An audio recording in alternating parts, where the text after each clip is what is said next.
Yeah, that's stuff that we shouldn't be doing in week, what are we, 15 right now? I mean, that's embarrassing to have too many guys on the field. I had a bad snap. That's never acceptable. I think it was a sloppy game all around. I think we played really well at times, which led to a lot of, especially offensively. I mean, we had 450 some yards or something like that. We moved the ball really, really well. We ran the ball well. We threw the ball extremely well. So a lot of really, really good things. But obviously, the mistakes, the gross errors, the penalties kept them in the ball game longer than probably what should have been the case. I know that pick.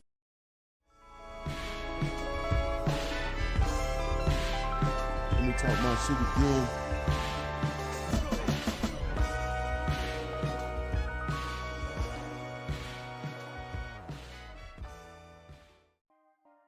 What it do, what it do, what it do. This is the Talk My Shit Again podcast. I'm your humble, hostile host, Cassius Cliff.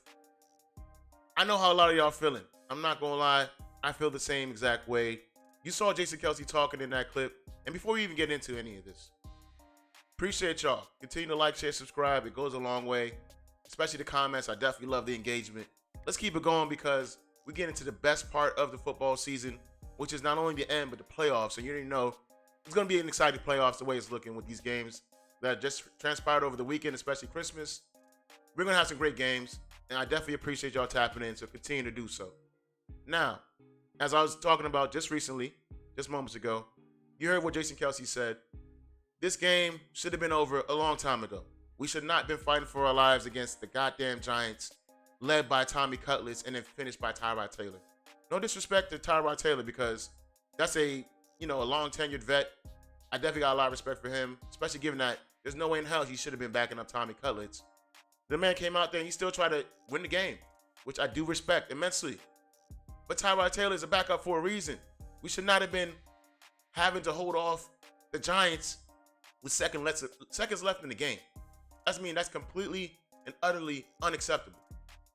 But as you guys have probably been well aware of, especially at this point in the season, this is an extremely dramatic team. We love to be dramatic. We love to keep things interesting. And this past game showed me no different than that. That's just who we are. And to show you how dramatic we are, people don't even realize, especially if you've been an Eagles fan for a long time, to have 2,000-yard receivers in one season is like once in a million. You would have never expected that to be, your life or your team. But last year, that's who we were. And these guys repeated that yet again. You had AJ actually setting a record for receptions for the season. And could we even be bothered with this? Could we care? Absolutely not, because we were fighting for our lives against the goddamn Giants. And that stole our joy, not only for it to be a possible blowout, but for you guys to be setting records, having great achievements. We couldn't care less. And am I here to shit on AJ or Smitty? Absolutely not. Those are my boys. Those are absolute dogs, team captains. Those guys, to me, don't really hold a lot of weight or blame in terms of why this game was the way it was. Because if you ask me, not only did the defense decide to take their foot off the gas, this offense also took their foot off the gas in terms of situational play calling and really just putting the game away when we absolutely have ample opportunity to do so. That being said, things started off pretty great. You're talking about a 20-3 lead at the end of the half, going into the second half with the ball. I mean, we should have blew these guys out by 20, 30 points. But no, we absolutely did not do that because, again, we love to keep things interesting and be dramatic. And this is the beginning of the shit show. Because as you see right here, we're getting the ball kicked off to us, 20-3. And Zacchaeus, who I thought has had a pretty decent season, given his few opportunities, gets actually sent into the shadow realm and taking Boston Scott with him, and they leave the ball on the ground. Because how the hell, as you as a blocker, get thrown back 5-10 yards, and you run right into the returner, and he coughs it up? I mean, this is some shit out of Looney Tunes. I don't know what you call this. I just know this isn't good football. And that was the beginning of it. Moving on. Still with a 10-point lead. Yes, it's 2nd and 20. You're just trying to make up some yardage to get a first down. If not, put yourself in a better position to punt and or kick. But instead, on a simple looks to be 5 out, 5-yard out route by Dallas Goedert. He slips on his out route. And certain people I've seen, they're talking about how Jalen should have never passed the ball there. But if you look closely, he already released the ball by the time he was cutting. So before he even started to stumble, the ball was out. And no matter who the cornerback is, even though Adoree Jackson is a respectable corner, I feel like the average corner, after a guy slipping on his route, would pick that up and take that to the house. So that wasn't even hard for anybody to do. And really, I didn't put a lot on Jalen for this purely because that was just a mishap and really a slip by Dallas Goedert that resulted in a pick six. Though he's had a lot of turnovers, this is not one of those that I put on Jalen by any stretch. But that's not even the worst of it. Because even with this mistake, we still had the lead. We never relinquished the lead all game. And as you see right here, it is 30-18 with a 12-point lead, less than 6 minutes, and we have a complete and utter botch blown coverage by Blankenship, which we don't see often, but it's hard for me to understand why he would essentially play this as if he had help over the top when, my boy, you're the help over the top. You're the safety. I don't know who you expect to be back there besides the ref, but you are not going to have any help over the top. So why you allow Darius Slayton to run right by you, I can't explain that one. I don't have the answers for that, folks. And I don't think Reed Blankenship has an answer for that either, because that's inexcusable. There's no explanation for this that would make sense. But there we are. Games within reach becomes 25 to 30, and the game is just getting started at this point, unfortunately. But we actually did have some good plays by the defense. 2-on-1 show in particular, purely because this first guy, he's been showing up all season, and I don't think he's getting enough respect or flowers given the kind of improvements he's made in his own game. Hassan Reddick, we already know this is a sack merchant, a guy who terrorizes quarterbacks, but his improvement in the run defense, in the run scheme, has not gone unnoticed by me. And this player here made on Saquon Barkley, who is a great running back, one-on-one, I mean, you absolutely needed it. Clearly, that's contributed to us going up by 17 points in the first half. So that was huge by Hassan, and he had a great game nonetheless. Aside from him, obviously, the biggest play in the game to end the game. Yes, we're right here. We're only up by 8 against the stinking Giants. And you have Ty right here where all the time, because obviously we just dropped a lot of guys in coverage. And Keely Ringo seals the win with an interception. That is ball game. Now, should we have been fighting for our lives this late in the game? Absolutely not. We literally had an 87% chance of winning this game. I don't think they even factored in whether or not Ty was going to play. And clearly, the Giants took off the training wheels and threw Tyrod out there in the second half. But they still didn't win the game because they were not supposed to win the game at any point. They never had the lead. And really, they had 2 touchdowns, one a pick six, and the other one, they were already in the red zone, courtesy of a Boston Scott fumble. I don't know what happened to Boston Scott, but he's never looked so small going against those Giants on Monday. That was an absolute horrible game by him. Hopefully he bounces back. Ultimately, we don't have to lean on him. Because if we should be leaning on anybody, first off, we should be leaning on Jalen and his ability to be surgical over the middle. Because as you can see, both these pass charts are going against the Giants. Yes, they're a little different from last year, but on the right is last year, going against the Giants. On the left was just a couple days ago.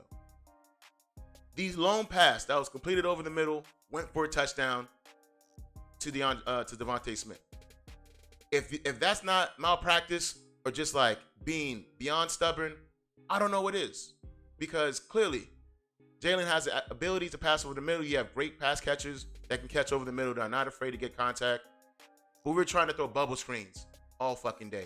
I don't understand it. I just know it doesn't work. And until they realize that and try to, switch things up a little bit, I think we're going to continue to have struggles in the passing game. And for whatever reason, though we're struggling in the passing game the way we are, we refuse to give this guy the ball. DeAndre Swift has been a top 5 rusher for most of the season, even with the lack of touches he's got. And as you can see here, this shows that clearly. When it comes to the top rushers, namely Cameron Williams and Christian McCaffrey, those guys are both getting the ball at least 7 times per game. With DeAndre Swift getting less than 3, if not 3 less touches, he's still top 5. Even Kyron Williams being out for 5 games, still gets the ball way more than he does and already eclipsed 1,000 yards.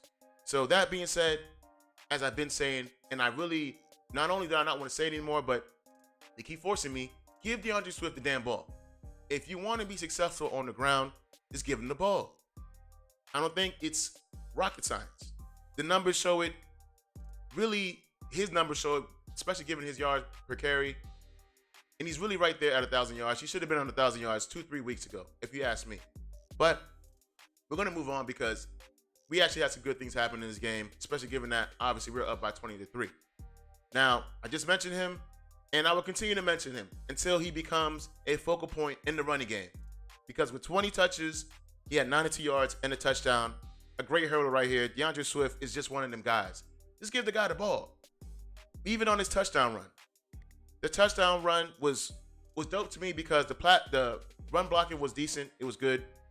But he made a great cut to get into the end zone, which he's shown that ability all season. Not only to make great cuts, to break tackles, to hurdle over guys. He doesn't even get the ball in the passing game, which is also malpractice. So he needs to be getting touches regardless. Around 20 to 23 touches every game, be it in the air or on the ground. Just get the guy the ball. It's really not that hard. We already mentioned the sole touchdown that we had in the air. A great pass by Jalen, and really even better block by Zacchaeus. I mean, phenomenal block. If Quez Watkins' days weren't numbered, those days are cooked. He's done. After that block for me, he should be the third receiver without question. And really, you already know, the leader of the offense and really the leader of this team, Jalen Hurts, though he had a turnover, played a really solid game. And the two biggest plays in my eyes, I don't know which one is bigger. I mean, this play right here, absolutely broken, yet and still picked it up, made a decent, if not a good pass to Calcaterra, first down. Yes, it wasn't a huge amount of yardage gain there, but this is a blown play. A lot of quarterbacks will just fall on the ball, if not throw it away. But he decided to still pass it and make a pretty accurate pass, allowing him to be able to pick it up, the first down. That's huge. And then the biggest play, at least in my eyes, obviously you saw we're only up by 2 right here.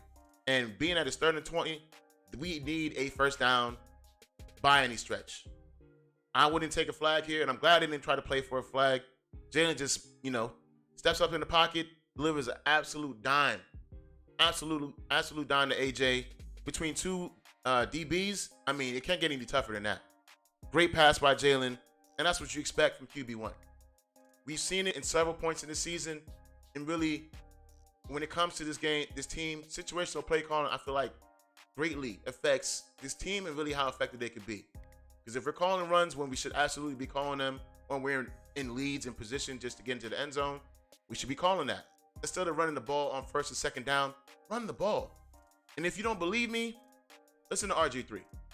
I actually feel much better about the Eagles. I will say this, though. They're late in the season right now, still trying to figure out who they are. Yeah. So, Dan, I ask you this question. Have you ever been windsurfing?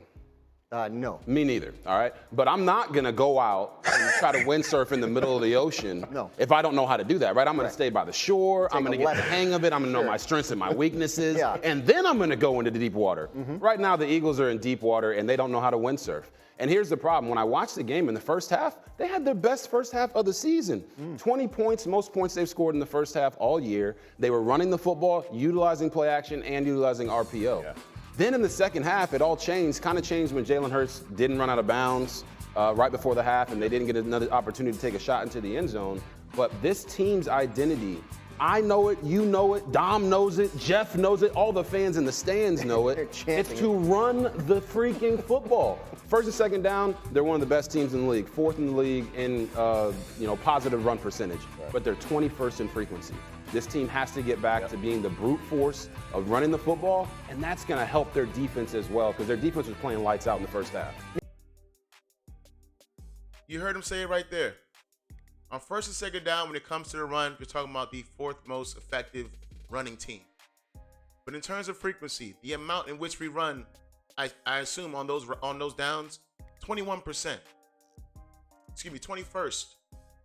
So you're really effective running the ball on 1st and 2nd down, but you do it